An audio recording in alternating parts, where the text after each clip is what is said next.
गावातील व शेतीतील साहित्य चोरीचे सत्र थांबेना. गावकरी व शेतकरींना धास्ती. धुळे तालुक्यातील बोरीस येथे गावातील घराची कुलपे तोडून रात्री चोऱ्या झाल्या. त्यात लाखो रुपये रोख व सोने चांदीचे दागिने चोरट्यांनी लंपास केले.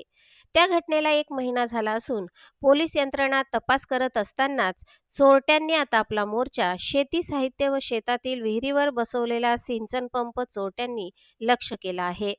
यात्रा निमित्ताने शेतकरी घरी असताना चोरटे मात्र शेती क्षेत्रात कार्यरत झाले आहेत. यात वायर व पाईप तोडून नेणे, गुरेढोरे चोरून नेणे नित्यनेमाने झाले आहे. पोलीस दूरक्षेत्र या ठिकाणी असून पोलीस कर्मचारी कधीच उपलब्ध नसतात. चोरटे मात्र बिनधास्त डायरेक्ट गुरेढोरे शेतीपंप चोरून नेतात. एप्रिल महिन्यात असे सोलर पंपाच्या चोऱ्या झाल्या. नंतर दूध देणारी गायी गेल्या. सध्या शेतात रब्बी पिकांना पाणी देण्यासाठी याच पंपाची आवश्यकता असताना मात्र मेहरगाव ते बोरीस रस्त्यावरील शेतकरी संजय भगवान चौधरी यांच्या शेतातील गव्हाला पाणी देण्यासाठी विहिरीवर बसविण्यात आलेला पंप दिनांक 21 रोजी रात्री चोरट्यांनी चोरून नेला.